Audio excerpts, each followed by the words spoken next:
নমস্কাৰ, মই আপোনালোকৰ সন্মুখত অনুপম চক্ৰৱৰ্তী। ইতিমধ্যে আলফা ত্ৰিপাক্ষিক যি বৈঠক আৰু চুক্তি আপোনালোকৰ সকলোৱে অৱগত, কেন্দ্ৰীয় চৰকাৰ, ৰাজ্য চৰকাৰ আৰু আলফাৰ মাজৰ শান্তি চুক্তি। আৰু এই শান্তি চুক্তি সম্পৰ্কত বিতংকৈ আজি আলোচনা কৰিবলৈ আমাৰ সৈতে সংযোজন হৈছে আলফা স্বাধীনৰ মুখ্য সেনাধ্যক্ষ পৰেশ বৰুৱা ডাঙৰীয়া। পৰেশ বৰুৱা ডাঙৰীয়া, এই অনুষ্ঠানলৈ আপোনাক স্বাগতম জনাইছোঁ। ধন্যবাদ। এই যি শান্তি চুক্তি হ'ল, এই শান্তি চুক্তিত কি হ'ব পাৰে, কি ফলাফল ওলাব পাৰে, আপুনি আগতীয়া পূৰ্বানুমান আপোনাৰ হাতত আছিল? মোৰ নহয়, আমাৰ সংযুক্ত বাহিনী অসম স্বাধীনৰ প্ৰতিজন সদস্য আৰু যিসকল সংযুক্ত মুক্তি বাহিনী অসম স্বাধীনক ভাল পায় তেখেতসকলো বিচলিত হোৱা নাই। এতিয়া বিচলিত হৈছে যিসকলে আলফা বুলি ভাবি আছে যে এটা সংযুক্ত মুক্তি বাহিনী অসম স্বাধীন নাই বুলি ভাবি আছে, কেৱল আলফাই আনিব বুলি ভাবিছে। তেখেতসকলৰ ৰাজনীতিত যিবিলাক ভাবিছে ইনাৰলাইন পাৰ্মিট, অন্যান্য কিবা কিবি দ্বি নাগৰিকত্ব এইবিলাক আলফাই আনিব বুলি ভাবিছে, কিন্তু আনিব বুলি ভবাটো সেইটো ভুল আছিলে। ভাল মানে তেখেতসকলে যেতিয়া নীতি আদৰ্শ পলিটিকেল যিবিলাক এজেণ্ডা থাকিব লাগে সেইবিলাকতো কেতিয়াবাই মানে বিসৰ্জন দি কেৱল মাত্ৰ ইকনমিক পেকেজৰ লগতেতো আলোচনা কৰি আছিল। আলোচনা পেকেজ মুখ্যমন্ত্ৰী ডক্টৰ হিমন্ত বিশ্ব শৰ্মাই ইমান আত্মবিশ্বাসেৰে কেনেকৈ ক'ব পাৰিছে যে পৰেশ বৰুৱাৰ সৈতে প্ৰত্যক্ষ পৰোক্ষভাৱে মোৰ যোগাযোগ হৈ আছে, আমি আলোচনাত বহিম, ইমান বিশ্বাসেৰে কেনেকৈ ক'ব পাৰিছে মহোদয়? বিশ্বাসে তেখেতৰ এইটো আত্মবিশ্বাস আছে। যিকোনো মানুহে, মই এতিয়া মোৰ লাইনত যে এইটো সাৰ্বভৌম স্বাধীন অসমৰ ওপৰত কথা পাতিবলৈ, এইটো আত্মবিশ্বাস মোৰ। তেখেতে ভাবিছে ক'ৰবাত ন ক'ৰবাত ৰাস্তা উলিয়াব পাৰিম, এইটো নিজৰ আত্মবিশ্বাসৰ পৰা কৈছে। এইটো ইয়াৰ কথাত আমাৰ ফালৰ পৰাতো আমি কোৱা নাই যে যোগাযোগ আমি ক'লে যোগাযোগৰ কথাটো চুবুৰীয়া মান নকৰোঁ। হেল্ল', প্ৰত্যক্ষ পৰোক্ষ যোগাযোগৰ কথাটো যিটো কথা তেখেতে কৈ আছে, প্ৰত্যক্ষ পৰা আমি আজিকালি একেবাৰে পৃথিৱীখন মানে মেডিয়াই একেবাৰে ইলেক্ট্ৰনিক মিডিয়াই হওক বা বিভিন্ন ধৰণৰ কমিউনিকেশ্যনবিলাক একেবাৰে সহজ হৈ গৈছে। একেবাৰে হৈছে আমি টেলিফোন কৰাটো কোনো মোৰ ফালৰ পৰা সেইফালৰ পৰা টেলিফোন আমি বিচাৰি পোৱাটো এজন মানুহক, আপোনাক যেনেকৈ বিচাৰি পাইছোঁ, অন্য মানুহক যেনেকৈ বিচাৰি, অন্য সাংবাদিকক আমি যেনেকৈ বিচাৰি পাওঁ, আমাৰ লগতো থাকে এইটো যোগাযোগ। এইটো যিমানে যি নহওক আমাৰ এইটো যোগাযোগ থাকে, যিহেতু আমি ঘৰৰ মানুহ, একেখন ঘৰৰে মানুহ, থলগিৰি মানুহ। আমাৰ ভিতৰত টেলিফোনৰ এইটো বাধা বাধি থাকিব নোৱাৰেটো। আমিতো চুৰ ডকাইত কৰিবলৈ অহা নাই ন কাৰোবাৰ ঘৰৰ। মহোদয়, আমি ভাবিছিলোঁ যে ভাল খবৰটো খুব সোনকালে আহিব, আলোচনা আপোনাৰ লগতো হ'ব, কিন্তু এতিয়া এই মুহূৰ্তত সেয়া একেবাৰে বহুত বেছি আশা কৰিব পৰা স্তৰত নাই নেকি এতিয়াও? নহয়, এইটো আশা বুলি কৈ আমিতো এইটো আগেই কৈছোঁ, মানুহৰ কিছু বস্তু, ভাল বস্তু পাবলৈ হ'লে মানে ইমান খৰখেদা কৰিব নালাগে, পেচেণ্ট থাকিব লাগে, ধৈৰ্য থাকিবলৈ। Patience is bitter but fruit is sweet. এই সদায় মনত ৰাখিব লাগিব। যদি আমি এই কথাটো নিবা ধৈৰ্য, আজি কিছুমান ভাবিছে মোৰ জীৱিত কালে হ'ব লাগে, আমুকত জীৱিত কালে আমি খৰধৰকে পাব লাগে, এইবিলাক বস্তু খৰধৰকে পোৱা বস্তু নহয়তো। আৰু বোধহয় নিজে যি দৃঢ়তাই কৰিছে যে মোৰ লগত যোগাযোগ আছে, আমি না বুলি আমি এটা মিছা, সত্যটো আমি মিছা বুলি ক'ব নোৱাৰো। সত্যটো যোগাযোগ আছে। আজি কৰিব আমাৰ লগতো এই বিষয়বস্তুটো, বিশেষকৈ যিটো নেকি বুৰঞ্জী প্ৰকৃত এইটো বিষয়, এই বিষয়টো জনগণৰ লগত, সৰ্বোচ্চ জনগণৰ লগত জড়িত হৈ আছে, থলগিৰি জনগণৰ লগত জড়িত আছে, আমাৰ অমৰমৃতকৰ লগত জড়িত হৈ আছে, নিৰ্যাতিত পৰিয়ালৰ লগত জড়িত হৈ আছে। এইটো অকল সাধাৰণ বিষয় নহয়। তেখেতে চেষ্টা কৰিম বুলি কৈছে, উলিয়াম বুলি কৈছে, একো নাই। কি ধৰণে উলিয়াই আমি চাওঁ, আপোনালোকে সুধিব কি হৈছে, আপোনালোকেও সুধিব পাৰে, আপোনালোকেও সুধিব পাৰে। আমাৰ কথাটো আমি কৈছোঁ, আৰু আমি তেখেতক যিটো নেকি আগে এবাৰ কেটালিষ্ট কৰাৰ পিছত এতিয়াও তেখেতে নিজৰ দায়িত্বৰ পৰা আঁতৰি অহা নাই। কৈছে যে এইটো যিটো আলফাৰ যিটো এইটো সহজ, এই যিটো আলফাৰ লগত চুক্তি কৰিলে অকল ইকনমিক পেকেজ আছিলে, সেইকাৰণে এইটো সহজ, সেইকাৰণে সহজকে 6 মাহতে কৰিলে। হয়তো আমাৰ বাট কাটোতে 2 বছৰো লাগিব পাৰে, সেইকাৰণে আমি ধৈৰ্য ধৰিব লাগিব। এতিয়াই মানুহজনক একেবাৰে ডিপ্ৰাইভ কৰিব নালাগে, যে অকামিলা চিফ মিনিষ্টাৰ বুলিও ক'ব নালাগে। চেষ্টা কৰিছে, চেষ্টা নকৰি তেখেতে কৈ দিব না। মাজে মাজে কষ্ট পালে কয়, মাজে মাজে এবাৰ ওলাইছে মোক অসমৰ মানে বুদ্ধিজীৱীসকলে মোক সহায় কৰিব লাগে, জনগণক সহায় কৰিব লাগে।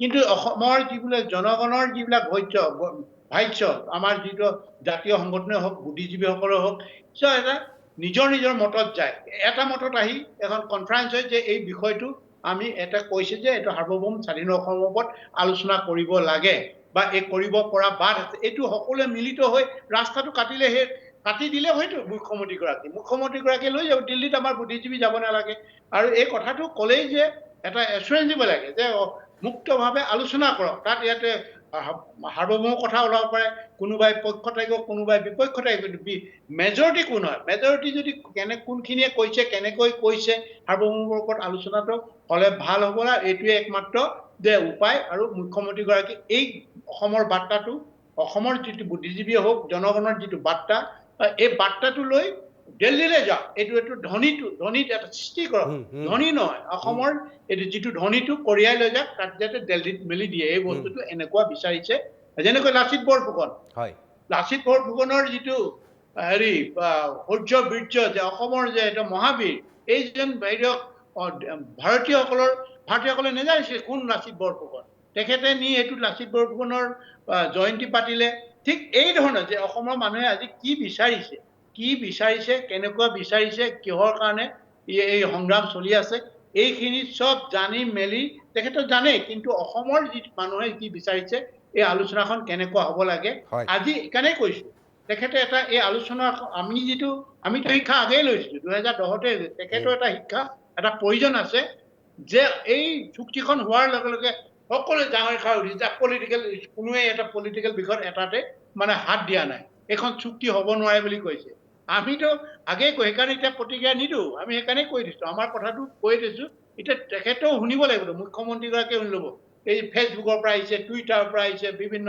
আপোনালোকৰ চেনেলবিলাকত দিছে ইয়াতে কোনো ইকনমি পেকেজ দিলে নহ'ব ইয়াত পলিটিকেল সেটেলমেণ্ট লাগিব এই কথাবোৰ তেখেতে জানিব লাগিব পলিটিকেল সেটেলমেণ্ট হ'লেহে ফুললি এইটো এখন কনক্লুচিভ মানে ইনক্লুচিভ মানে বিষয়বিলাক যদি মানে লৈ আলোচনা হয় তেতিয়াহ'লেতো বা ইয়াতে অসমত এক বন্ধুসুলভ পৰিৱেশ নাথাকিবতো সেইকাৰণে কৈছো ডে ওৱানৰ পৰা যদি সংযুক্ত মুক্তি বাহিনী অসম স্বাধীনে যিটো বিচাৰিছে যে সৰ্বভৌম স্বাধীন অসমত আলোচনা হ'ব লাগে তেতিয়া বুদ্ধিজীৱীৰ বা কোনো মহলৰ পৰা এতিয়া বিতৰ্ক নাথাকেতো ওৱান পইণ্ট এজেণ্ডা থাকিব কি হ'ব কেনেকৈ হ'ব আমাৰ যিটোনে আমি যি ধৰণে আমি আলোচনা কৰিম লুকাই কৰিব নালাগে নহয় ইয়াতে কোনো মানে ডেজিনেশ্যন কেম্পতো হ'ব নালাগে কাৰো প্ৰেষ্টেজো থাকিব নালাগে কোনো মানে প্ৰেষ্টেজো হানি নহয় আৰু এইবিলাক তথাকথিত আইনবিলাক বনাই তথাকথিত চুক্তি বনাই আলোচনালৈ যোৱাৰ আগতে এইবিলাক নকৰি আন্তৰিকতা দেহ আৰু ইছ্যু ভিত্তিক বা আলোচনা কৰক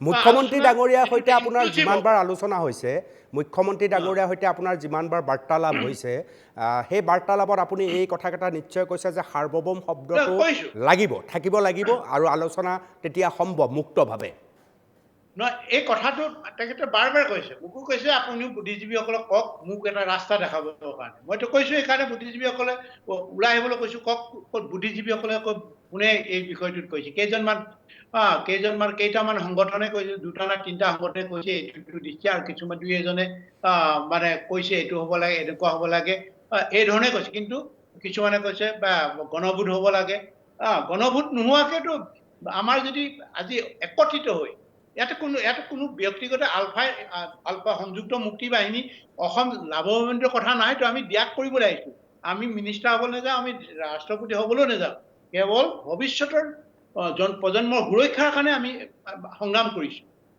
এই যিটো নেকি বুৰঞ্জী প্ৰসিদ্ধ যিটো বিষয় আছে এইটো সকলো ইয়াত অসমত বসবাস কৰা জাতি বৰ্ণ নিৰ্বিশেষে সকলোৱে উপকৃত হ'ব আৰু সেইকাৰণে সকলোৱে ক'ব লাগে যে এইটো সাৰ্বভৌম স্বাধীন অসমৰ ওপৰত আলোচনা হওক ইয়াতে কোনো বিজেপি নেতাও কোনো একো নাযায় ঘৰৰ সম্পত্তি নাযায় গাদীও নাযায় সকলোৱে যদি কয় বিজেপি নেতা গাদী যাব নেকি না কংগ্ৰেছৰ গাদীও নাযায় না এজিপি যাব না মানে হেৰিয়ৰ যাব কাৰো নাযায়তো সাৰ্বভৌম স্বাধীন হ'ব লাগে কি মানে হেৰিয়ে ইয়াত হেৰি দিব পাৰে নি ইমাৰ্জেঞ্চি দিব পাৰে নি না মহোদয় তাৰমানে মহোদয় ইয়াৰ অৰ্থ এইটো আপোনালোকে খুব স্পষ্টকৈ আপুনি কৈ আছে ইয়াৰ অৰ্থ এইটো বুদ্ধিজীৱী চিন্তাবিদ বিভিন্ন ৰাজনৈতিক দলসকলে নিজৰ ইছ্যুত থিয় হৈ কথাবিলাক কৈ থাকে আপোনালোকে যিটো কথা কৈ আছে যে আলোচনা হ'ব লাগে সঁচাই অৰ্থতে হ'ব লাগে আলোচনা হ'বৰ কাৰণে যিটো পৰিৱেশ তৈয়াৰ হ'ব লাগে সেই পৰিৱেশ তৈয়াৰৰ কাৰণে একেখন প্লেটফৰ্মত কিন্তু কোনো থিয় হোৱা নাই প্ৰত্যেকে নিজৰ ইছ্যুত লাগি আছে আপুনি এইটো ক'ব খুজিছে মহোদয়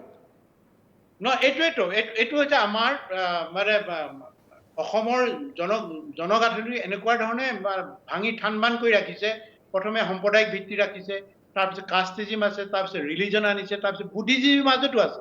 এই বুদ্ধিজীৱী আমুক মানে গোহাঁইদেৱৰ লবি, এই আমুক শৰ্মাদেৱৰ লবি, এই কলিতাদেৱৰ লবি, এই আমুক লবি, শইকীয়াৰ লবি, এনেকুৱা বুদ্ধিজীৱীৰ মাজতো আছে। কিন্তু আৰু এই গোটেই বস্তু আমিতো বুদ্ধিজীৱীসকলৰ শত্ৰু নহয়তো, কোনো অসমৰ কোনো মানুহে শত্ৰু নহয়। আমাক গালি পাৰিলেও কিবা পাৰিলেও আমাৰ বিৰুদ্ধত কথা ক'লেও সাৰা জীৱন মানে হেৰি কৰিলেও আমাৰ বিৰুদ্ধত থাকিলেও কিন্তু আমি তেখেতসকলৰ বিৰুদ্ধত নহয়।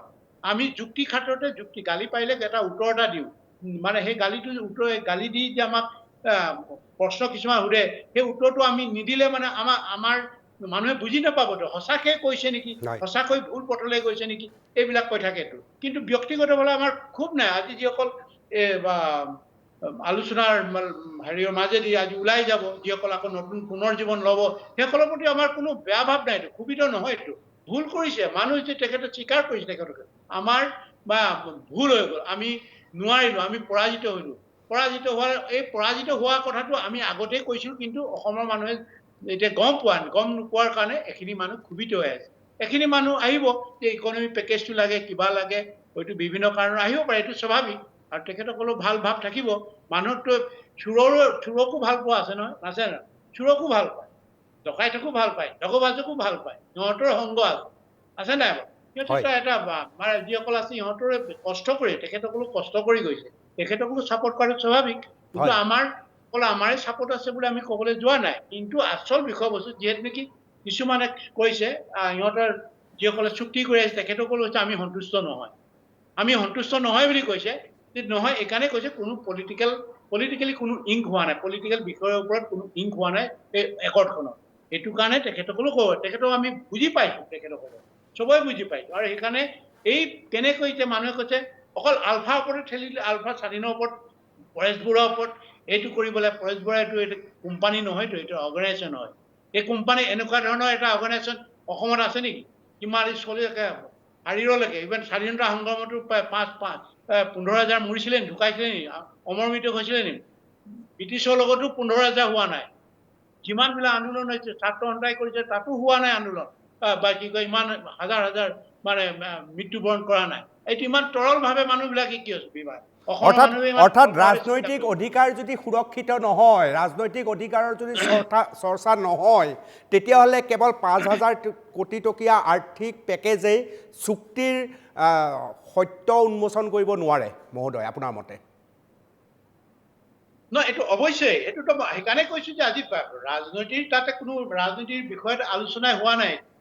ৰাজনীতিৰ বিষয়ত আলোচনা হোৱা নাই। যিটো ৰাজনীতিৰ ৰাজনৈতিক বিষয়ক লৈ আমাৰ হাজাৰ হাজাৰ পাগল ডেকা গাভৰুৱে জীৱন দিলে, সেইটোত আলোচনা হোৱা নাই। সেইকাৰণে আমি এই চুক্তিখনলৈ আমি একো নহয়, আমাকতো একো এই ৰাজনীতিৰ কোনো প্ৰভাৱ পেলোৱা নাই। যদি ইহঁতি যদি একেবাৰে চাপ যে আমি ইনাৰলাইন পাৰ্মিটতে আছো বা কিবা এটাতে আছো, কাতে আছো, তেতিয়াহ'লে আমি ক'লো এতিয়া কাটো নাই, ইনাৰলাইন পাৰ্মিটো নাই, কোনো এটা পলিটিকেল চুক্তি, পলিটিকেল বিষয়ত, ৰাজনৈতিক বিষয়ত এটি তেখেতসকলে চুক্তি কৰা নাই। আমি গালি পাৰিবলৈ কিটো আছে? আমি কৈ আছো, আমি পলিটিকেল লাইনত আছো, আমি এইটো লাইনৰ পৰাহে এনেকুৱা কৰিম। আৰু জনগণে বুজাৰ প্ৰয়োজন, সেইকাৰণে কৈছো অসমৰ জনগণ চব মিলি এটাই হওক। হিমন্ত বিশ্ব যি মুখ্যমন্ত্ৰীগৰাকীয়ে যিটো কৈছে, হিমন্ত বিশ্ব ডাঙৰীয়াই যিটো কৈছে যে এইটো মই ৰাস্তাটো আকৌ তেখেতৰ এটা সুচল কৰিছো, সুচল ক'ব পাৰে, এইটো পলিটিকেল এটা শব্দ। সুচল কৰিছে ৰাস্তা, তেখেতো আহিব পাৰে, এইটো পলিটিকেল এটা শব্দ।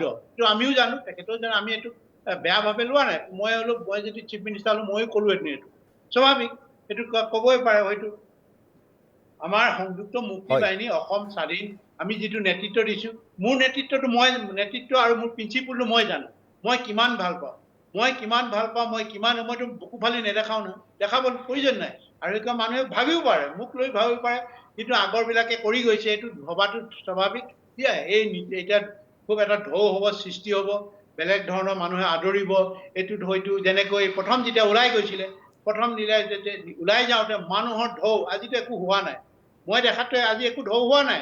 প্ৰথম যেতিয়া ওলাই গৈছে একেবাৰে গুৱাহাটী, ৰাইট ফ্ৰম গুৱাহাটীৰ পৰা একেবাৰে শদিয়ালৈকে যি ঢৌ মানুহৰ, একদম এসপ্তাহ একদম মানুহৰ লানি নিচিগা, ঘৰলৈ গৈছে, তেখেতক সম্বৰ্ধনা জনাইছে, জনাইছে। কিন্তু আজি মই বোধেৰে অলপ হ'ব আৰু কিন্তু কিয় নহ'ব বুলি ক'লে মানে এই যে কথাটো আহিছে পলিটিকেলি কোনো এটা বিষয়তে কৰা নাই আৰু কোনো এটা বিষয়টো কৰি মানে যদি এইটো স্বাধীনতাৰ যিটো স্পৃহা বা যিটো আমাৰ সাৰ্বভৌম স্বাধীন অসমৰ বিষয়টো তল পেলোৱাৰ কোনো এটা কাম কৰা নাই স্বাধীনতাৰ যে সাৰ্বভৌম স্বাধীন অসমৰ বিষয়টো আলোচনা কৰা বিষয় ৰাজনৈতিক বিষয়ত তল পেলোৱা নাই সেইকাৰণে আমি গালি পৰা নাই বা ক'বলৈ হেৰি আমি আচল কথাখিনিয়ে কৈছোঁ যে আগতে আমি জানো আগৰ 10 বছৰৰ পৰা 2010ৰ পৰা আমি জানি আহিছোঁ আৰু সেইকাৰণে আমি হতাশ হোৱা নাই বা মানে খঙালো বা ৰাগম্বিত হোৱা নাই বুলি কৈছোঁ আচৰিত হোৱা নাই বুলি কৈছোঁ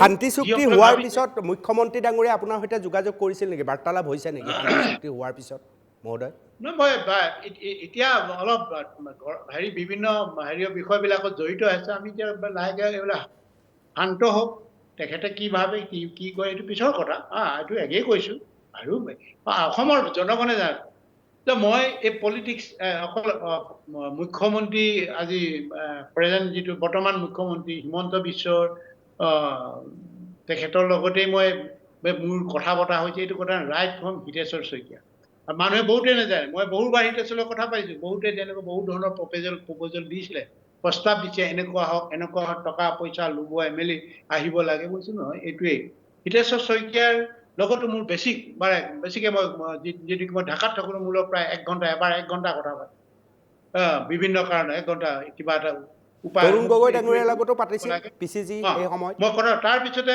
আপুনি শুনক প্ৰফুল্ল মহন্তৰ লগতো পাতিছোঁ কিন্তু একেটাই কৈছোঁ কিন্তু আপোনালোকে এই দিশটো কাটক সাহসেৰে কওক অসমৰ মুখ্যমন্ত্ৰী আপোনাক ফাঁচি দিব নোৱাৰে অসমৰ মানুহ আপোনাৰ পিছত আছে সাৰ্বভৌম অসমৰ ওপৰত স্বাধীন অসমৰ কথা পাতিব লাগে কথা এইটোৱেতো এনেই চালে বেৰে কোবাই আমাক মাতি থাকিলে নহ'বতো দুজন আপুনি পালেনে সৰ্বানন্দ পায় তাৰপিছতে সৰ্বানন্দ আহিলে হয় নাই বাৰু সৰ্বানন্দ আহিলে সৰ্বানন্দও কৈছোঁ যে এইটো বিষয় সৰ্বানন্দ নিশ্চুক আজিলৈকে এই পদক্ষেপে লোৱা নাছিলে তাৰপিছতে আহিলে হিমন্ত বিশ্ব শৰ্মা ৰাইট ফ্ৰমৰ পৰা কৈছে আমি হেৰি কৰিছোঁ লাগি আছোঁ চেষ্টা কৰি আছোঁ আমি হতাশ নহয় ঠিক আছে আমি উৎসাহিত কৰি আছোঁ যদি ওলাই ৰাস্তা ঠিক আছে তোমাৰ টেনিয়ৰতে যদি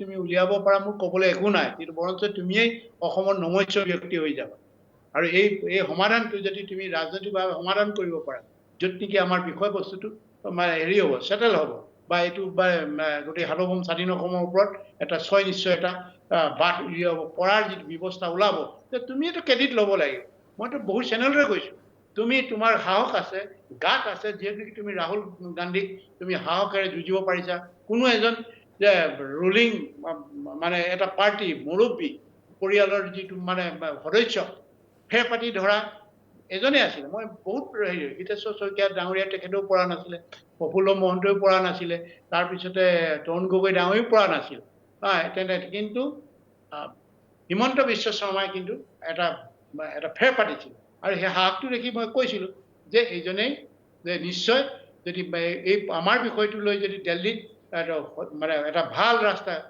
উলিয়াব পাৰে তেতিয়াহ'লে যদি স্বাধীন অসম হয় স্বাধীন অসমৰ এইজনে প্ৰথম প্ৰধানমন্ত্ৰী হ'ব বুলি ময়ে প্ৰথম প্ৰস্তাৱ কৰিম বুলি কৈছোঁ এইটো কোনো মানে মোৰ গাত কোনো বৰ্ণবিৰে ভাৱটো নাই যোগ্য ব্যক্তি যি ৰাষ্ট্ৰ চলাব পাৰে সেই তাকে আমি বেছি সন্মান দিব লাগে ইয়াতে জাতি জনগোষ্ঠী মই আমুক এই কথাটো আহিব নোৱাৰে আজি এইটো কাৰণেতো আমাৰ অসমখন থানবান হৈছে এতিয়া বিভিন্ন ধৰণে জনগোষ্ঠীয় চিন্তা চৰ্চাই ঠাই বিভিন্ন মানে হেৰিয়ৰ এংগলৰ পৰা উচ্চ নিচ এইবিলাক যিটো ভাৱ আছে আমাৰ মাজত এই গোটেই ৰাজনীতিটো এটা প্ৰভাৱ পৰিছেতো এইটোৰ পৰা আঁতৰি মই কথাবিলাক কওঁ হয় মুখ্যমন্ত্ৰী ডাঙৰীয়াই মহোদয় মুখ্যমন্ত্ৰী ডাঙৰীয়াই আপোনাৰ সৈতে এটা পৰিৱেশ তৈয়াৰ কৰিবলৈ চেষ্টা কৰি থকাৰ সময়তে শীৰ্ষ আৰক্ষী বিষয়াই মন্তব্য কৰিছে যে কিছুদিন আগতে যি ধৰণৰ কুটাঘাতমূলক কাৰ্য হৈছে গ্ৰেনেড বিস্ফোৰণ হৈছে ইয়াৰ লগত আলফা স্বাধীন জড়িত নহয় কিছুমান নিবনুৱা যুৱকেহে এই ধৰণৰ ঘটনা ঘটাইছে এতিয়া আৰু আলফা নাই এই ধৰণৰ মন্তব্য প্ৰদান কৰিছিল এনেধৰণৰ কথাই আলোচনাৰ যিটো পৰিৱেশ তাত অকণমান অসুবিধা প্ৰশ্ন চিহ্ন আনিব পাৰে নহয় যিগৰাকী বিষয়ে কৈছে এইটো আমোলা হয়, এইটো আজি আছে কালি নাই বা সেই কথাত মানে সেইজনৰ কথাত আমি কোনো গুৰুত্ব আৰোপ কৰা প্ৰয়োজন আমি গুৰুত্বভাৱে নলওঁ। আমি জাষ্ট এখন কাণে শুনি অন্য এখন কাণে উলিয়াই দিয়া আমি ব্যক্তি। কি কৈছে কি নকয় যে অসমখন কোনে চলাইছে আমি জানো, কাৰ অধীনত আছে সেইটো বাছ। অসমৰ যিজনে কৈছে অসমৰ কৰ কাটালৰ ধন দিয়েতো সি পেট পালিছে। অসমৰ মানুহৰ কৰ কাটালৰ ধনেৰেতো সি কিবা হৈছে, বিষয়া হৈছে, কিবা হৈছে। সেইটোতো আৰু মানে অসমৰ জনগণৰ উদ্ধত হ'ব নোৱাৰে ন। অসমৰ জনগণে যি বিচাৰিব সেইটোৱে হ'ব। আৰু আলফাই কি কৰিছে কি নকৰিছে সেইটোতো সিহঁতৰ নিজৰ চাকৰি বচাবৰ কাৰণে ক'ব, সিহঁতৰ নিজৰ যিটো ভৱিষ্যতৰ যিটো মানে নিজৰ যিটো প্ৰফেশ্যনেল আছে সেইটো আৰু পদোন্নতি হয়তো আৰু কিবা কিবি গভৰ্ণৰ হ'বলৈ বিচাৰিব। এইটো স্বাভাৱিক। অকল এজনেই নহয়, বহুতে কৈ যায়, বহুতে ৰিটায়াৰমেণ্ট হৈছে। সি বাস্তৱে কত যন্ত্ৰণা দিলে, কত মানে বা গুপ্তঘাতক কৰিলে, কিবা হ'ল নেকি? কিবা আলফাক হেয় প্ৰতিপন্ন কৰিব পাৰিলে নেকি? কি আলফা আলোচনা সদিচ্ছাত যদি কোনোবা মুখ্যমন্ত্ৰীয়ে হওক বা মুখ্যমন্ত্ৰীয়ে উদ্যোগ লৈ কেথলিক্স হৈ বা প্ৰাইম মিনিষ্টাৰক বুজাব পাৰিলে সাৰ্বভৌম স্বাধীন অসমৰ ওপৰত আলোচনা কৰিবলৈ কি বুজিব পাৰিব নেকি? এই কথাত আমি কোনো গুৰুত্ব দিয়া নাই। কৈ থাকিব, এইটো নিজৰ চাকৰি বচাবৰ কাৰণে কৰিব, দায়িত্ব আছে কিবা ল এণ্ড অৰ্ডাৰ মেইনটেইন কৰা। ল এণ্ড অৰ্ডাৰ ইছ্যু নহয়, সি নিজে ভাবিছে এইটো তাৰ ল এণ্ড অৰ্ডাৰ ইছ্যু বুলি ভাবিছে। এই কোৱাটো স্বাভাৱিক। আৰু সেইটো কাৰণে আমি কোনো বিচলিত নহয়, ক্ষোভিতও নহয়। কৈ থাকক, কাৰণ নিজৰ কাম নিজে কৰিছে, নিজে কৰিবই লাগিব।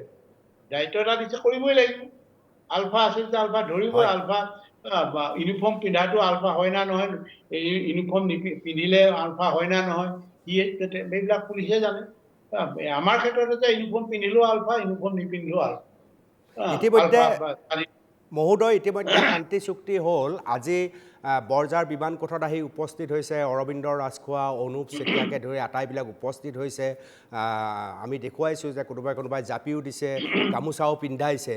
কিন্তু আপোনাৰ পৰা জানিব খুজিম, যিহেতু যথেষ্ট বিতৰ্ক হৈছে সমগ্ৰ বিষয়টোত, আপুনি কৈছে যে আমি ক্ষোভিত নহয়, আমি বিচলিতও হোৱা নাই।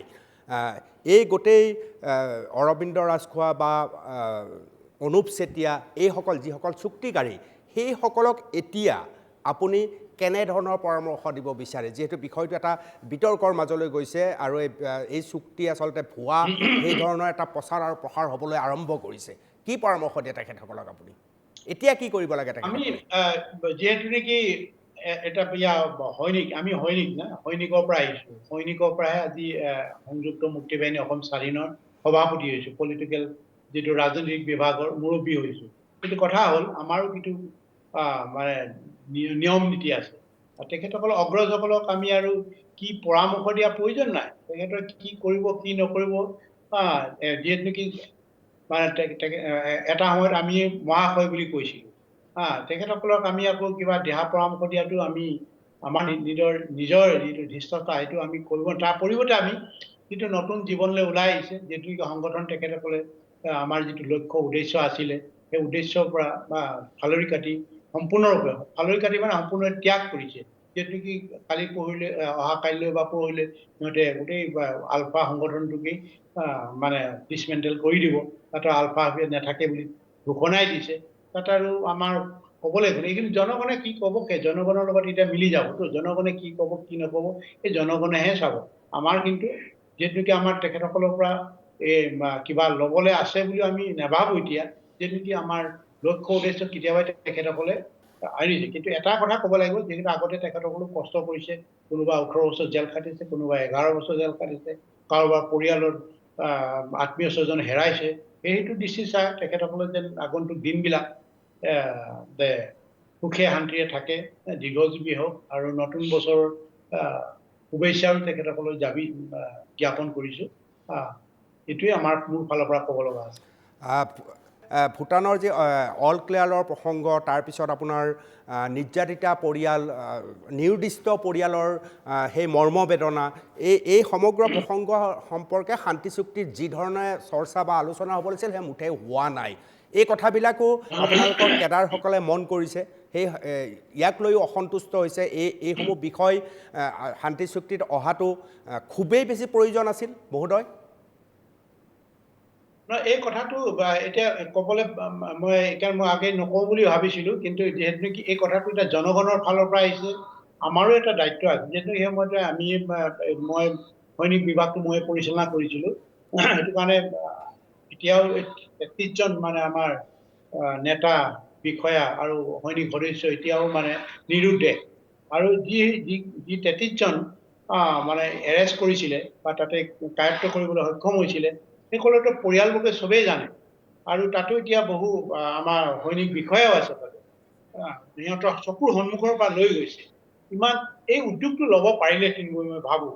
আৰু এই উদ্যোগটো ল'ব পৰাহেঁতেন যিখিনি আমাৰ নিৰ্যাতিত পৰিয়াল, যিসকলে আজিও নিজৰ আপোনজনক মানে এটা নিৰুদ্দেশ হৈ আছে বুলি ভাবি আছে, জীৱিত না মৃত, এই কথাটো মানে থিৰাং কৰিব পৰা নাই।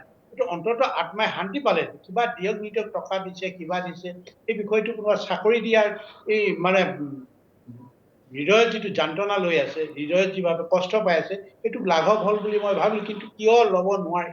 কিয় ল'ব নোৱাৰিলে? জনগণে আৰম্ভণিৰ পৰাই, কোনো এটাই ৰাষ্ট্ৰপক্ষৰ লগত ৰাষ্ট্ৰ হাৰি যোৱা, ৰাষ্ট্ৰই পৰাজয় বৰণ কৰা কোনো এটা বিষয়ৰ লগতে সিহঁতি কোনো উত্থাপন কৰা নাই বা সাহসেৰে যুঁজা নাই।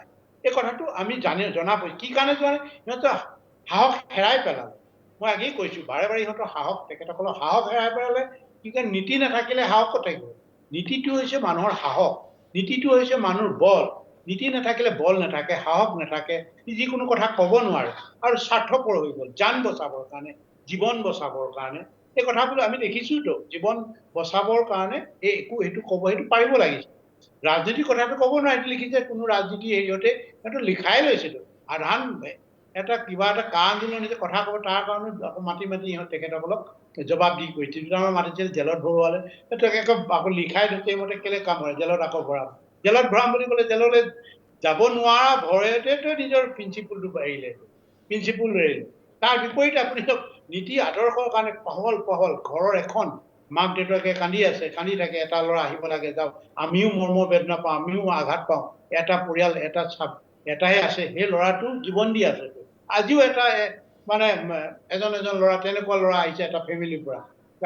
আমি এইটো আশা নকৰো, কিন্তু আমাৰ জীৱনটো এনেকুৱাতো, আমাৰ পথটো এনেকুৱা, যুঁজিবলৈ যাব লাগে। যেতিয়া আমি যুদ্ধ ক্ষেত্ৰত নামি যাওঁ, কাৰ জীৱন কোনে ক'ত যায় কোনো ক'ব নোৱাৰে। এই কথাবিলাক চেঞ্জ নাই। আৰু তাৰ যিমানবিলাক সদস্যসকলৰ মই বাদে গৈছোঁ, সদস্যসকলৰ বাদ কৰি আৰু বিষয়াবিলাকৰ বাদ কৰি যিসকল নেতা আছিলে, এজন বা এজনৰ নেতা বুলি কওঁ, এজন নেতা, মোৰ এই অনুজ আছিলে, সেইজনে কিন্তু যুদ্ধ ক্ষেত্ৰত আছিলে। আৰু এজন আছে, যুদ্ধ ক্ষেত্ৰত ইমান যোৱা নাছিলে, কিন্তু বাধ্যত কিবা মিছনত গৈছিলে, মিছনত যাওঁতে যুদ্ধ ক্ষেত্ৰৰ সন্মুখীন হৈছিলে।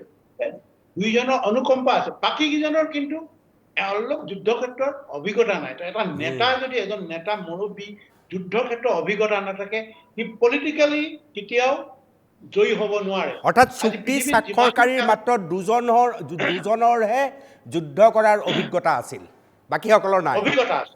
যুদ্ধ কৰা এজনৰ মানে দেখিছে, যুদ্ধ কৰোঁতে নিজে সন্মুখীন হৈছে, যুদ্ধ পৰিৱেশ কেনেকুৱা, যুদ্ধ পৰিৱেশত কেনেকুৱা কি হয়, কেনেকৈ জীৱন দিয়ে, এজনে দেখিছে।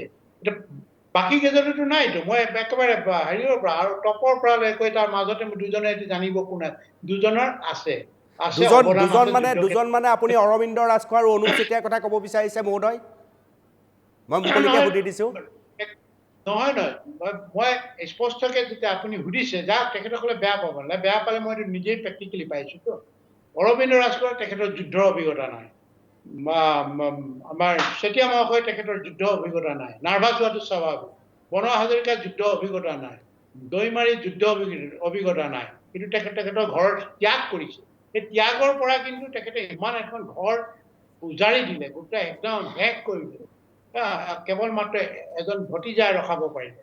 দ্ৰব্যসমূহ মানে অসমৰ আশীৰ্বাদত, জনৰ আশীৰ্বাদত কণমানি কেঁচুৱাটো আছিল, কেঁচুৱা বুলিয়ে ক'বলৈ 3 বছৰীয়া। এজন ল'ৰা মাত্ৰ, এজন ভতিজাক ৰক্ষা কৰিবলৈ সক্ষম হ'ল।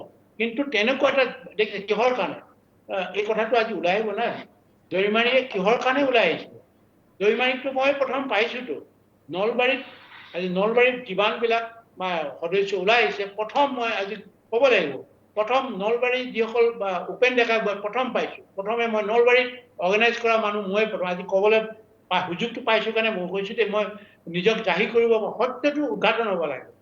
নলবাৰীত মই প্ৰথম, নলবাৰী, গুৱাহাটী, লখিমপুৰ, এই যে দৰং, এইবিলাক কিন্তু মই প্ৰথম অৰ্গেনাইজ কৰা। কোনোবাই বিভিন্ন সময়ত বিভিন্ন ধৰণে বুৰঞ্জী হেৰি কৰিছে, ফলত কৰিছে।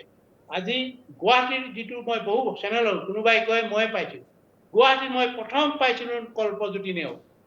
কল্পজ্যোতি নেওগৰ লগত বিৰাজ শৰ্মাক পাইছিলোঁ আৰু ভূপেন ডেকা, সেইবিলাকৰ অৱদান আছিলে। সেইবিলাকে কিন্তু আৰম্ভণিৰ পৰা অৱদান আছে। কল্পজ্যোতি নেওগ তেখেতে জেলো খাইছে, যন্ত্ৰণা ভুগিছে, ঘৰৰ ককায়েকো যন্ত্ৰণা, ভায়েকো যন্ত্ৰণা খাইছে, আৰ্মি অত্যাচাৰ হৈছে। কল্পজ্যোতি নেওগ এইটো গুৱাহাটীৰ প্ৰথম বেষ্ট কল্পজ্যোতি নেওগ। ইয়াৰ লগতে দিলে যে সমুজ্জ্বল ভট্টাচাৰ্যকো মই দিব লাগিব। তেখেতৰ ঘৰত এই সময়তে যিটো নেকি কল্পজ্যোতি নেওগৰ যোগেদি আমি চিনি পাইছোঁ। সমুজ্জ্বল ভট্টাচাৰ্য ডাঙৰীয়াও অৱদান আছে। এই কথাবিলাক নলবাৰীৰ কথাটো কৈছোঁ। প্ৰথম উপেন ডেকা, এইজন প্ৰথম পাইছোঁ। উপেন ডেকাৰ লগত আৰু কেইজনমান আছিলে। তাৰপিছতে আহিল ৰাজেন শৰ্মা আছিলে, আৰু কিছুমান অমল ডেকা আৰু কিছুমান আছিলে, মই নামবিলাক পাহৰি গৈছোঁ। অমল ডেকা ঢুকালে, অমৰমিত হৈছে, কাশীনাথ অমৰমিত হৈছে। তাৰপিছতে সিহঁতৰ নামবিলাক পাহৰি গৈছোঁ। বহু কেইজন পুৰণা আছিলে। এই পুৰণাবিলাক নলবাৰী প্ৰথম। মই ৰাজুক পাইছোঁ 86ত। কেনেকৈ পাইছোঁ, আমি এটা মিছনত গৈছিলোঁ। তাৰপিছতে নৰেন ডেকা আছিলে, মই আছিলোঁ, আমাৰ ৰাজেন শৰ্মা আছিলে, ৰাজেন শৰ্মাৰ নাম। তাৰপিছত UPৰ পিছত ৰাজেন শৰ্মা আছে, কিন্তু ৰাজেন শৰ্মাৰ একদম পুৰণা আছিল। তাৰপিছতে দৈমাৰী আছিলে, দৈমাৰী। এইসকল একেবাৰে নলবাৰীৰ প্ৰথম ব্যক্তি। তাৰপিছত আছে গণ্যমান্য বহু ব্যক্তি আমাক নলবাৰী ঘৰত, তেখেতসকলৰ প্ৰতি মোৰ সদায় শ্ৰদ্ধা আছে। প্ৰতি মুহূৰ্ততে মই তাত যন্ত্ৰণা ভুগি আছে, সুন্দৰকৈ আমাক আপ্যায়ন কৰিছে, নাথাকিলেও আমাক ভালকৈ খুৱায়। বহু ব্যক্তি আছে, এতিয়াও পৰিয়াল আছে, আমাৰ লগত যোগাযোগ হৈ আছে। এই ইতিহাস এইটো কিন্তু দেই, এইটো কিন্তু আপোনালোকে নেজানে বহু। গতিকে গুৱাহাটীৰ কথাটো ক'লে কোনোবাই গুৱাহাটী মই গৈছোঁ, গুৱাহাটীতে ময়ে প্ৰথম। এই কথাটো মই প্ৰথম বুলি ক'বলৈ গ'লে মই প্ৰমাণ আছে, প্ৰমাণ সহকাৰে মোৰ পিছতে হৈছোঁ চেতিয়া মহোদয় গৈছে। মোৰ পিছতে গুৱাহাটীত সোমাইছে চেতিয়া মহোদয় অৰ্গেনাইজৰ কামত। তাৰ আগতেতো সোমোৱা নাইতো কোনো। লখিমপুৰত তেখেতে সোমোৱা নাইতো। লখিমপুৰৰ অৰ্গেনাইজেশ্যন মই প্ৰথম হেৰি কৰিছোঁ। এইটো মই বুলি এইকাৰণে কৈছোঁ, সংগঠনৰ নামত মই প্ৰথম লখিমপুৰ অৰ্গেনাইজ কৰিছোঁ, লখিমপুৰৰ নেতাক আনিছোঁ। বাক ফুকনৰ কাৰ যোগেদি আমি নকওঁ, কিন্তু লখিমপুৰৰ প্ৰভাৱটো। তাৰপিছতে দৰঙৰটোতো মানে কেনেকৈ আহিছোঁ চবেই জানে, কল্প সুধিলেই ক'ব। কল্পৰ গোটেই মানে নামনিৰ যিটো বিশেষকৈ গুৱাহাটী, কামৰূপ, দৰং, গোৱালপাৰা আৰু এই গোটেই অঞ্চলটো বৰপেটা, এই কল্পৰ অৱদান আছে।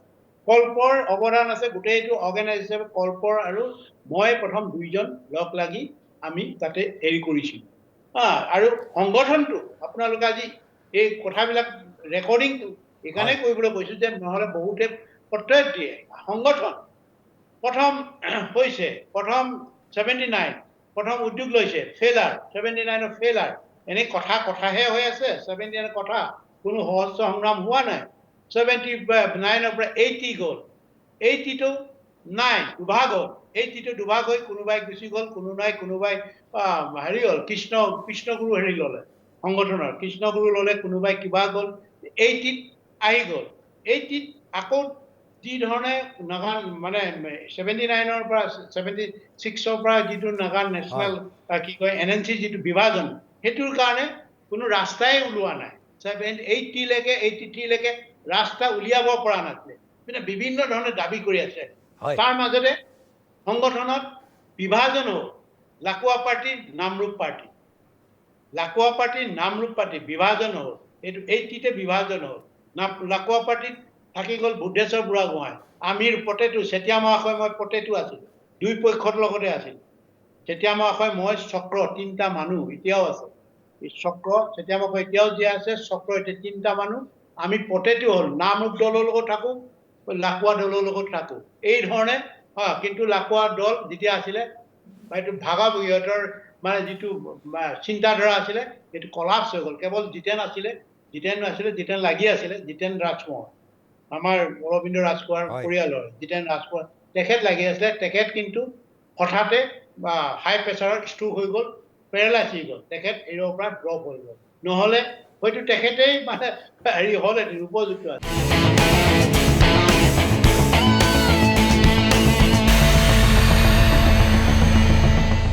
আজি আপোনাৰ লগত আলোচনাতহে গম পালোঁ যে সদৌ অসম ছাত্ৰ সন্থাৰ উপদেষ্টা সমুজ্জ্বল কুমাৰ ভট্টাচাৰ্যও আপোনালোকক সহায় কৰিছে।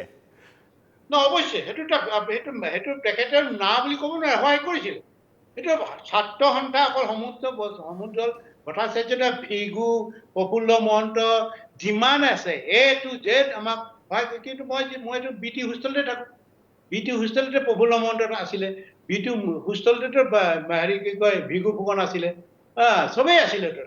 ভৰত্ন আছিলে, ভৰত্নটো একেবাৰে আমাৰ ল'ৰাৰ লগত মিতিৰ আলিটো আছিলে, চবেই আছে।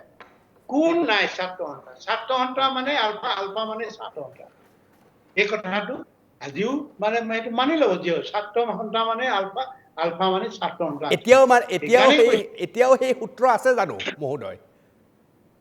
এই সূত্ৰটো মানে এতিয়াৰ যিটো চেণ্টিমেণ্ট, সেই চেণ্টিমেণ্টটো মানে ধৰি ৰাখিবৰ কাৰণে সাহসী হ'ব লাগিব না। জাতিৰ কাৰণে মই কিবা কৰিম, সঁচাকৈ এইটো শুদ্ধ পথ, এই ভাবিব লাগিব। এই যিটো চেণ্টিমেণ্ট নাই, সাহস নাই, নীতিটোৰ মানে ইহঁতি বিভিন্ন ধৰণৰ বিভিন্ন ভাইৰাছবিলাকে সিহঁতৰ চিন্তাধাৰাবিলাক বেলেগ কৰিবলৈ গৈছে। ছাত্ৰ সন্থাৰ মেক্সিমাম নেতাসকলৰ এটা টাৰ্গেট থাকে, আমি আগন্তুক দিনত ভাৰতীয় ৰাজনীতিত আমি প্ৰৱেশ কৰিম। আৰু ভাৰতীয় ৰাজনীতিত প্ৰৱেশ কৰিলে কিন্তু আমাৰ হেৰিটো মানে কি কয়, আমাৰ এই লক্ষ্য উদ্দেশ্যটো মানে হেৰি কৰিব নোৱাৰে, ছাপোৰ্ট কৰিব নোৱাৰে। আজিকালিতো আৰু মানে ইলেক্ট্ৰনিক যুগ, যিকোনো মুহূৰ্ততে যিকোনো কথা ক'লে যেনেকৈ মানে টেপিং কৰি ৰাখিব, তাতে হাৰিবলৈ উপায় নাই। আৰু এইটো কাৰণে আৰু বিভিন্ন ধৰণৰ বিলাক দিছে, এম্প'জ কৰিছে। এই মানে প্ৰয়োগ কৰাৰ কাৰণে কোনোবা ভয়ত, কোনোবা মানে থাকিলেও এইবিলাক পকাইছে নহয়। এই কথাখিনি এইটোৱেই দেই, এই ধৰণে মই ক'ব লাগিব। মহোদয়, মই শেষৰ ফালে আহিম। আপোনাৰ বক্তব্যৰ পৰা এই কথাও মই নিশ্চিত হ'লোঁ যে আপোনালোকৰ যিসকল প্ৰতিষ্ঠাপক, সক্ৰিয়ভাৱে যিসকলে আলফা স্বাধীনৰ সৈতে আছিল, তাৰ বেছিভাগেই শান্তি চুক্তিত কিন্তু নাই। যিসকল আছে সেইসকলে যদি আলফা স্বাধীনৰ সেনাধ্যক্ষ পৰেশ বৰুৱাৰ পৰা পৰামৰ্শ ল'লেহেঁতেন, তেতিয়াহ'লে আজিৰ তাৰিখৰ যিখন শান্তি চুক্তি, এই চুক্তিক লৈ এই মহা বিতৰ্ক নহ'লহেঁতেন, নহয়নে মহোদয়? এইটো এটা আপুনি ভাল কথা কৈছে দেই, শেষত এইটো এটা ভাল, খুব সাৰুৱা কথা কৈছে। এই কথাটো সেইকাৰণে মই একদম আৰম্ভণিৰ পৰা যেতিয়া ওলাই গৈছে তেখেতসকলে বাংলাদেশৰ পৰা, এইটোতো কোনো এৰেষ্ট কৰা নাই দেই। এইটো একদম মই যিমান হাজাৰ মানে এইটো অসমৰ থলগিৰি সংগ্ৰামী জনতাৰ লগত জাতি বৰ্ণ নিৰ্বিশেষৰ আগত কৈছোঁ, তেখেতসকল মানে কোনো ধৰণৰ মানে হেৰি কৰি তেখেতসকলে এৰেষ্ট কৰি বা কিবা কৰি এই ধৰণে মানে আলোচনাত বহিছে বুলি মই কেতিয়াও নকওঁ। মই সেই সময়তো মোৰ লগত বাধা হেৰি হৈছে যে কৈ আছে যে আমি আলোচনালৈ যাওঁ, আলোচনা কি পাব কি নাপাব, এই আলোচনাত তথাকথিত আলোচনাত গ'লে আপোনালোকে একো নাপায়। এটা কথা কৈছে যে মোক মেজৰিটি মাজে আমি সিদ্ধান্ত ল'লোঁ, আমি আলোচনালৈ যাম। সকলো ল'ৰা যিমানবিলাক চেৰপুট আছিলে, বিভিন্ন এৰিয়াত আছে, মাত্ৰ ৩-৪জন ল'ৰা, কিন্তু ৩-৪জন আমাৰ বিষয়া আছিলে, সিহঁতে কিন্তু এই প্ৰক্ৰিয়াটোত সোমোৱা নাছিলে। এই যে এৰেঞ্জ কৰাটো প্ৰক্ৰিয়াটোত সোমোৱা নাছিলে। গতিকে কৈছে যে এইটো এনেকুৱা হৈছে, মই হৈ থাকক। আৰু অৰবিন্দ ৰাজখোৱা ডাঙৰীয়াই এটা যেতিয়া মই শুনত কৈছোঁ, আপুনি ল'ৰাবিলাক তাৰ পৰা কৈছে এনেকৈ ছাৰেটো আমাৰ আলোচনাটো আমি যাবলৈ বিচাৰিছোঁ, ইয়াৰ পৰা আমাৰ যোগাযোগ হৈ আছে, আমি যামগৈ। তেতিয়া মই কৈছোঁ, অৰবিন্দ ৰাজখোৱাই তেখেতে কৈছে মোক যে মই ল'ৰাবিলাকৰ মতামত ল'বলৈ বিচাৰিছোঁ, তুমি কিন্তু গুলীয়াগুলি নকৰিবা। মই কৈছোঁ মই পাগল হ'লে, যেতিয়া মই পাগল হ'ম নহয়, মানুহৰ বাঘ হ'ম নহয়, তেতিয়া মই কিন্তু ল'ৰাবিলাক গুলীয়াগুলি কৰিম। তেখেতে যদি এই কথাষাৰ নাই কোৱা বুলি কয়, তেতিয়াহ'লে তেখেতে কিন্তু একদম বিৰাট মিছলীয়া হ'ব। মই এইটো মোৰ নিজৰ মানে ল'ৰাৰ ছোৱালী বা গোটেই মূৰত ধৰি মই এইটো সঁচা কথা কৈছোঁ। তেওঁলোকৰ মানে মূৰত মই হাত দি থ'ব পাৰোঁ যে মই এইটো সঁচা কথা কৈছোঁ। আপুনি যিমান লৈ যাব পাৰে লৈ যাওক, তেনেকৈ লৈ যায়, কিন্তু মই তথাকথিত আলোচনাত মোক আপুনি মাৰি থৈ যাব লাগিব, তেতিয়া মই তথাকথিত আলোচনালৈ মই সন্মত দিম। ঠিক আছে, এনেকৈ মই ফোনটো ৰখাই দিলোঁ। তাৰপিছতে জানিছোঁ তাৰপিছত কেনেকৈ ইমান শ্বেৰপুৰৰ ল'ৰাবিলাক কেনেকৈ গৈছে, এৰেষ্ট কৰিছে নেকি? 80-90টা ল'ৰা এইফালৰ পৰা গৈছে, চব এৰেষ্ট, এইফালৰ পৰা মেঘালয়ৰ পৰা আহিছে। মিটিংগা আছে, মিটিংগাই যদি তাৰ নিজৰ সন্তানক মূৰত হাত বুলাই ক'ব পাৰে নেকি এই কথাটো হয়? সেইটো আমি সিহঁতক বাংলাদেশৰ গভৰ্ণমেণ্টে শ্বেৰপুৰৰ ল'ৰাখিনিক গোটাই দিছে। আৰু বাংলাদেশৰ যিটো অৰবিন্দ ৰাজখোৱা যি ধৰণৰ আহিছে সেইটো মই নাজানো নেকি? মই কেনেকৈ হৈছে, কি হৈছে, ক'ত কি হৈছে চব জানো, চব বিষয়ে জানো, কেনেকৈ হৈছে, কেনেকৈ এৰেঞ্জমেণ্ট হৈছে। এই কথাটো সৰু ল'ৰাই বুজিব পাৰে। আমি কিন্তু ইণ্টেলিজেন্সত খেলি খেলি এখন গভৰ্ণমেণ্টৰ একেবাৰে বাংলাদেশে হওক, বিভিন্ন হওক, বাৰ্মাই হওক, বাংলাদেশ হওক, অন্য বিভিন্ন দেশৰ গোটেই ইণ্টেলিজেন্ট কম্পনেণ্টৰ লগত আমি খেলি খেলি আহিছোঁ। দেখিছোঁ কেনেকৈ পৰিকল্পনা হয়, কেনেকৈ ষ্ট্ৰেটেজি বনায়। এইটো বাকী সাধাৰণ মানুহে বিশ্বাস কৰিব পাৰে। মই কেতিয়াও জীয়াই থকালে এই কথাটো বিচাৰ নকৰোঁ। এইটো বিশ্বাস নকৰোঁ, এইটো ছেটেলমেণ্ট, যিহেতু প্ৰমাণ আছে। মই প্ৰমাণ আছে, মই জানো, আশীৰ্বাদী আছে, চব আছে। কোনোবাই হয়তো ভয়ত নক'ব পাৰে, চব জানো। এইকাৰণে এই ছেটেলমেণ্ট হোৱা বিষয়টো মই কেনেকৈ পাব, কোনোবা মানুহে বুজি নাপায়। এইটোতো আৰু পক্ষ বিপক্ষ থাকেই, কাৰোবাৰ কিবা স্বাৰ্থ থাকে, এইটো সঁচাটো লুকুৱাবৰ কাৰণে, মিছা কৰিব, সঁচাটো মিছা কৰিবৰ কাৰণে। এই কথাটো মই আপোনাক যে কথাটো সুধিছে তেতিয়াই কৈ, তাৰপিছত আৰু এটা অহাৰ পিছত এতিয়া যিটো মেইন সেইটো আপোনাৰ সেইটোলৈ আহিবলৈ বিচাৰে, যিটো কৈছে, মই এটা লাষ্টলৈকে ট্ৰিপ দিছোঁ। বহুতে লৈছিলে, তলৰ বিষয়াখিনিয়ে লৈছিলে, এনেকুৱা কৰিব পাৰিলে ভাল হ'ব। মই কৈছোঁ যে আলোচনা কৰিব হৈছে যে নাগাসকলে যি বেকআপ ৰাখিছে, সুন্দৰ বেকআপ, একো লৰচৰ কৰা, সামৰিক শক্তি অলপো ক্ষতি কৰিব পৰা নাই, আজিও যুঁজি আছে সমানে সমানে। সিহঁতৰ ফ্ৰেমৱৰ্ক এগ্ৰিমেণ্ট কৰাৰ সময়ত কি সন্মান দিছে সিহঁতক, এক বিন্দু সিহঁতি মূৰ দোৱা নাই সিহঁতৰ ওচৰত। এইটো হ'বলৈ হ'লে এনেকুৱা এটা কৰিব লাগিব। মই আৰু মোৰ গণ্যমান্য যিসকল ব্যক্তি আছে, মই যিসকলক শ্ৰদ্ধা কৰোঁ, তেখেতসকলৰ লগত কথা পাতি চাওঁ, মই এইটো সিহঁতক কৰিব পাৰোঁ। মই এবাৰ ফোন এটা কৰি চাওঁ, যেতিয়া ওলাই গৈছে দেই, প্ৰথম গুৱাহাটী জেলৰ পৰা ওলাই গৈছে, মই ফোন কৰিছোঁ তেখেতক। ফোন কৰি ফোনটো ধৰিলে, কোন হয় মই চিনি পোৱা নাই, মোৰ মাতটো চিনি পোৱা কথা নাই, কোন হয় এনে। তাৰপিছতে ৰাজখোৱা ডাঙৰীয়াই ক'লে এইটো আপুনি চাওক, মোৰো উদ্দেশ্য। তাৰপিছত মই আমাৰ VC মহাশয়ক ফোন কৰিলোঁ। VC মহাশয় এইটো চাওক, আপোনালোকে বেকআপ নোহোৱাকৈ আপুনি কেনেকৈ পাৰিব?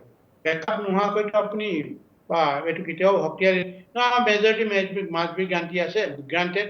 আমি যিটো সিদ্ধান্ত লৈছোঁ এইটো আমাৰ এইটো অটল। কিন্তু আমাৰ শ্ৰদ্ধেয় আমাৰ ভীমকান্ত বুঢ়াগোহাঁই মামা, সকলোৱে মামা, তেখেতে মৃত্যুৰ আগত এটা কথা কৈ গৈছিলে। মই যেতিয়া ফোন কৰিছোঁ, মামা কি হ'ল, কি পাব? একোৱে নাপায়, চব এৰেঞ্জ কৰি ল'লে, স্বাক্ষৰ কৰি ল'লে, একোৱে নকয়। এইটো ৰাষ্ট্ৰৰ বিৰুদ্ধে কোনো এটা ৰাষ্ট্ৰৰ হাম হোৱাকৈ এটা কথা নক'ব, এনেকুৱা এটা এগ্ৰিমেণ্ট হৈ গ'ল। এইটো পৰিপ্ৰেক্ষিততে আমি মই এইটো নহয়, মই এইটো মানে হৈমান হোৱা নাই, মোক প্ৰতাৰণা কৰিলে বুলি কৈছে। তেতিয়া মই ঠিক আছে, মই যিজন মানুহক কৈছোঁ, মই কৈছোঁ এটা বেকআপ দিম, আমাৰ বেকআপটো ল'লে কিন্তু সিহঁতে থাকিব পাৰিব। কিন্তু তাৰ বিপৰীতে আপুনি আচৰিত হ'ব, এই জনগণে জনাৰ প্ৰয়োজন আছে। জনগণে এইটো মোক বহুত ভুল বুজিব পাৰে, জনগণে জনাৰ প্ৰয়োজন আছে। তাৰপিছতে কিছুদিনৰ পিছত মই যেতিয়া 2010ত গৈছোঁ, 10ত যোৱাৰ পাছত 11ত চিঠি আহিছে আমাৰ সন্মানীয় খাপলাং বাবালৈ, যে তাতে এইটো আমাৰ অৰবিন্দ ৰাজখোৱা ডাঙৰীয়াই লিখিছে চিঠিখন, এইটো চেলুটেশ্যন লিখিছে। তাত মেইন থিমটো আছিলে যে তাত থকা যিমান সদস্য আছে চবকে পঠাই দিয়ক, আৰু সিহঁতৰ হাতত থকা অস্ত্ৰ আপুনি লওক, আপোনাৰ যিমান ৰাখিব, আৰু যিবিলাকে নাহো বুলি কয় জোৰ জবস্তিকৈ পঠাই দিব, বুলি কৈছে। আৰু খাপলাং বাবা আৰু এটা কথা কৈছে, মুখৰ পৰা আৰু কিবা উলিয়াইছে, এইটো ক'লে মানে এইটো ভাল নহয়। তাৰপিছত চিঠিখন মোৰ পঢ়া শেষ হ'লে বুলি কৈ চিঠিখন ফালি জুইত জ্বলাই দিছে। মোক জুইত জ্বলাই দিছে। মোক কি ভাবিছে? কি কৰিবলৈ মই মানে এই ধৰণৰ মই জঘন্য কাম কৰিম? মই কি তেখেতৰ হেৰি নেকি? মই চাবৰ্ডিনেট নেকি? মোক এই ধৰণে মানে দিছে বা নিৰ্দেশনা দিছে, এইটো কোৱা হয়। ঠিক আছে, তাৰপিছত এইটো মাজডোখৰ কি হ'ল এইটো আৰু কি হৈছে, এইটো বহুত আপোনালোকেও দেখি আছে, খবৰ খাতি কেনেকুৱা ধৰণৰ ষ্টেপ লৈছিলে, কি কৰিছে, বাগৰি যেতিয়া চুক্তি কৰিবলৈ হ'ল, বা 1.5 মাহৰ আগৰ কথা কৈছোঁ, সিহঁতে তলৰ ল'ৰাবিলাকে, সিহঁতৰ বিষয়াবিলাকে, ছাৰ একোৱেই নাপাওঁ, কি হ'ব এতিয়া? এনেকুৱা সিহঁতৰ মাজত চৰ্চা হৈছে, বিভিন্ন ধৰণৰ হৈছে, কিন্তু এইখিনি ডিটাৰমেণ্ট সিহঁতেতো কৰিবই লাগে, কৰিম বুলি কৈছে। তাৰপিছতে সিহঁতৰ এক্সিকিউটিভৰ মাজত আলোচনা হৈ ক'লে যে কিবা এটা উপায় আছে নেকি, কিবা সহায় দিব পাৰিব নেকি হেৰিয়ক তেখেতক মানে ক'লে যে ৰাজুক পঠালে, ৰাজু বৰুৱাক এটা প্ৰতিনিধিত্ব কৰি মোৰ লগত কথা পাতিবৰ কাৰণে পুনৰ ওচৰলৈ আহিবলৈ ক'লে। তাৰপিছত ঠিক আছে, 3 দিন আমালৈ 2 দিন ইমেইল পঠালো। পঠাৰ পিছত মই কেইবাদিনো চালো, 4-5 দিনমান নহয় বোলো। এসময় যেতিয়া আমাৰ সতীৰ্থ আৰু হয়তো কিবা বিচাৰিছে আমাৰ পৰা সহায় সহযোগ, আমি চাওঁ আমাৰ সাধ্য অনুসাৰে আমাৰ মতৰ লগত যদি মিল হয় নিশ্চয় আমি কৰিম বুলি ক'লো। আহিলে, ফোন কৰিলে, কথা পাতিলো, কুশল বিনিময় কথা সুধিলো। তেওঁ ক'লে যে এনেকুৱা ছাৰ এইটো হৈছে, মোক এনেকে পঠাইছে, প্ৰতিনিধিছে আপোনাৰ লগত কথা পাতিবৰ কাৰণে, বেয়া নাপাব। মই একো বেয়া পাবলৈ একো নাই, মোৰ লগতো কোনো ব্যক্তিগত আশেষ নাই। তোমালোকৰ অৱদান জানো, তোমালোকৰ ৰাখি থৈ গৈছা, তোমালোকে পতিত হৈছা বা ভুল পথে গৈছা, ভাবিছিলা যিটো, কিন্তু হ'ল কিবা এটা, সেইটো ময়ে বুজি পাওঁ। কিন্তু কথা হ'ল এতিয়া আচল কথাটোলৈ কৈছে যে এনেকুৱা হ'ল, আমাৰ এটা শব্দ ব্যৱহাৰ কৰিছে, ডিটাৰেঞ্চ নাই, একেবাৰে ডিটাৰেঞ্চ নাই। আপুনি কিবা এটা নকৰিলে আমি একো নাপাওঁ। মই কি কৰিব লাগে? কথাটো খুলি কোৱা নাই যে আপুনি হয়তো অলপ অস্বস্তি বোধ কৰিছে, মোৰ আগত তেনেকে কেতিয়াও নকৰে, কোনো ধৰণৰ যেনে বা যিমান যি হ'লেও মোৰ লগত এটা সংযম ৰাখি কথা কয়, সন্মান সহকাৰে কথা কয়, ময়ো মৰম দি কথা কওঁ। বা এইটো কৈছে, ক'বলৈ লাজ কৰিছে, হয়তো ক'বলৈ বিচাৰিছিলে আপুনি অংশগ্ৰহণ কৰিলে আমি এইটো, কিন্তু তাৰ বিপৰীতে কোৱা নাই আপুনি কিবা এটা কৰক। মই তেতিয়া ক'লো, তাৰ যিটো ক'বলৈ লাজ কৰিছে, কথাটো ক'বলৈ লাজ কৰোঁতে মই যিটো লাজ ভাৱটোতো আমি বুজি পাওঁ, নিশ্চয় কিবা এটা বুজি যায়। এই কথাটো কি কাৰণে মই কৈছো, তেতিয়া ক'লে এনেকুৱা মই কৈছো, মই 3টা চৰ্ত দিছো, মই এই 3টা চৰ্ত যদি তোমালোকে উপস্থাপন কৰি অলপ যুঁজিব পাৰা, সাহসেৰে যুঁজিব পাৰা, তোমালোকৰ পিছততো জনগণ আছে। তোমালোকৰ যিমানে যিয়ে প্ৰতিশ্ৰুতি নিদিয়া নালাগে, যিয়ে চাইন কৰি অহা নালাগে, তোমাৰ জনগণ আছে, তোমালোকে একো কৰিব নোৱাৰে। জেলত তোমাৰ ইমান 700 ল'ৰাক যদি জেলত সোমোৱাই 700 পৰিয়াল ওলাই আহিব নহয়, যে তোমালোকে কি কৰিব? নাই আমাক টাডা কেছত সোমাই দিব ক'লে। মই 3টা প্ৰপ'জেল শুনা প্ৰথমে, তাৰপিছতে কৈছে যিমান টাডা কেছত কিবা কিবি সোমাই দিব। 3টা প্ৰপ'জেল হৈছে সংবিধান, ৰাজনৈতিক সুৰক্ষা, এইটোতো 1 নম্বৰ সুৰক্ষা, ছেপাৰেট সংবিধান। দ্বিতীয়টো হৈছে ফ্লেগ, এই গোটেই জাতিটোৰ এটা চিম্বল থাকিব। তৃতীয়টো হৈছে সম্পদখিনি এতিয়া ক'ব সিহঁতে, তোমালোকৰ সম্পদ নাই, তেতিয়া মোক হয়তো কৈ পেলালে যে আমাৰ সম্পদ নাই বুলি আমাক গালি পাৰিলে বোলে। ক'ত তহঁতৰ সম্পদ আছে, কি আছে, এইটো কি উলিয়াইছে? সম্পদ নহ'লে এতিয়া এই দিনে নিশাই এই বাগজান হওক, শদিয়া হওক, গোটেই তেল ওলাই, গেছ ওলাই, ডেইলি অইল ইণ্ডিয়া প্ৰফিটতে আছে, প্ৰতি বছৰে বিলিয়ন ডলাৰ প্ৰফিটত আছে। হয়। এই মানুহে সাহসেৰে ক'ব নোৱাৰি ক'লে এইটো মই কৈছো সম্পদটো লাগিব, এই 3টা কৰা। তাৰপিছত আমি নৈতিক, আমি স্বাক্ষৰ নকৰো, আমি ফিজিকেলি ইনভলভমেণ্ট নহওঁ। অৰ্থাৎ আপুনি 3টা চৰ্ত দিয়াৰ পিছতে তেখেতসকলৰ সৈতে আপোনাৰ সম্পৰ্কবিলাক অকণমান ব্যৱধানটো বাঢ়ি গ'ল 3টা চৰ্ত দিয়াৰ পিছতে। 2 মাহৰ আগতে আৰু কিখন চুক্তি হ'ব সেইটো বেছি মানে নাজানেতো কি হয়। মইতো এইবিলাক চব জানোতো, মই জানো কি হ'ব কি নহওক ইমান দিন খেলি আছো যে নাজানিম জানো। অন্ততঃ সেইখন জ্ঞান আছেতো, সেইখন ইণ্টেলিজেঞ্চিয়া আছে মোৰ, বুদ্ধিমত্তাটো আছে, সিহঁতৰ কি হ'ব কেনেকুৱা নহয়। এই কথাটো পিছত ৰাজু গুচি গ'ল, ৰাজুৱে কোনো উত্তৰ নিদিলে কি হ'ব। তাৰপিছত যেতিয়া আমিতো যোগাযোগ কৰিছিলো, আমাৰ একো উত্তৰ নিদিলে। উত্তৰটোতো ৰাজু হাতত দি পঠাইছোতো, পইচা। তাৰপিছতে আমি চিতিয়ামুখে যেতিয়া তেখেতৰ আমাৰ ককাইদেউ ঢুকাইছিলে, বা তাৰ ককাইদেউ ঢুকোৱাটো এবছৰ নহয় 6মাহ মান হৈ গ'ল। তাৰপিছতে এই শ্ৰাদ্ধ কৰিছিলে, তাৰ যাওঁতে মই বহুত দিন কৰা নাই, 3 মাহ মান তেখেতক ফোন কৰা নাই। তেখেতক এনে এইটো ইমান এটা হেৰি হৈছে অনুষ্ঠান, আমাৰ পৰিয়ালৰ অনুষ্ঠান, এটা মৃতকৰ অনুষ্ঠান না, গোটেই কৰোঁতে মাত দিলো, কথা কৈ সুধিলো কি হ'ল, এনেকুৱা গৈ আছো আৰু আমি বেষ্ট অফ লাকটো দিমেই আৰু, হয় নহয় বাৰু? বেষ্ট অফ লাকটো চাপৰ্টটোৰ কথা নহয়তো, যে হওক আৰু আপোনালোকে যদি চুক্তি ভাল আনিব পাৰে, বেয়া কথাটো একো নহয়, আগবাঢ়ক, আমাক ক'বলগীয়া একো নাই। আমি বাধা দিবতো নোৱাৰো, হয় নহয় বাৰু?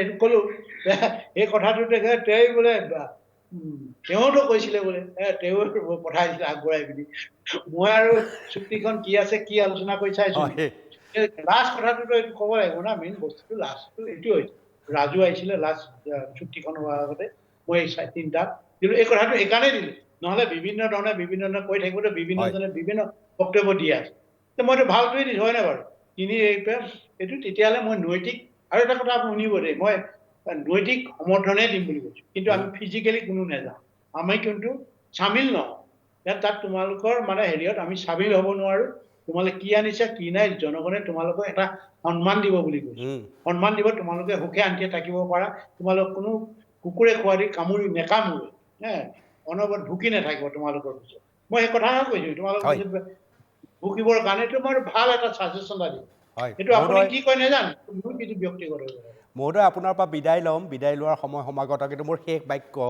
আমি অসমৰ জনগণক যিহেতু এখন শান্তি চুক্তি হৈ গ'ল চৰ্চা হৈ গ'ল আলোচনা হ'ল আমিও বহুত কথা পাতিলোঁ অসমৰ ৰাইজক অন্ততঃ নতুন বছৰত এনেকুৱা এটা টেগলাইন দিব পৰা ব্যৱস্থা হ'বনে যে পৰেশ বৰুৱা আহি আছে পৰা হ'বনে সময় নহয় এইটো খুব ট্ৰিকি বুলি কয় ট্ৰিকি কুৱেশ্যন এইটো দিবলৈ গ'লেও মানে অলপ কাঁইটডাল লাগি যাব আৰু নিদিলেও মানে হয়তো ভয়ত পেপুৰা লাগিছে এনেকুৱা হ'ব না কথা মানুহে আমাৰ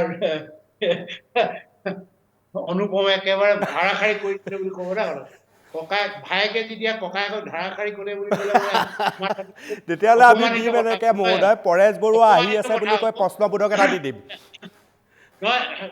অসমৰ মানুহক মানে অসমৰ মানুহে যিটো বিচাৰিছে অকল অহাটোৰ কথা নহয়তো অসমৰ মানুহে যিটো বিচাৰিছে অসমৰ মানুহে যিটো যিখিনি অমৰমিদেকে অমৰমিদসকলে জীৱন দি গ'ল পংগু হৈ গ'ল হাজাৰ হাজাৰ মানুহে এই মানুহবিলাকৰ যিটো আশা আকাংক্ষা সেইটোতো আমি নমৰালৈকে মানে চেষ্টা কৰিম চেষ্টাটো ত্ৰুটি কেতিয়াও নাথাকে আৰু জনগণৰ সন্মুখত কি হয় পৰাধীন হৈ উলংগ হৈ জনগণৰ সন্মুখত আমি যাব নোৱাৰো আমি হ'ব লাগিব বিজয়ী হৈ যাব লাগিব ৰাজনীতি টেবুলতো বিজয়ী যাম ৰাজনীতি টেবুলত বিজয়ী হৈ যাম ৰাজনীতি যিটো ৰাজনৈতিক যিখন টেবুল আছে সেইখনক আমি প্ৰত্যাখ্যান কৰা নাই আৰু সেই প্ৰত্যাখ্যান নকৰাৰ কাৰণে এইটো সময় লাগিব ৰাজনৈতিক টেবুলখনত যুঁজি বা ৰাজনৈতিক টেবুলখনত যাবৰ কাৰণে সদিচ্ছা থাকিবলৈ আমাৰ সদিচ্ছা আছে কিন্তু ভাৰতবৰ্ষৰ সদিচ্ছা আছে নাই এই কথাবিলাক মই আগে কৈ গৈছো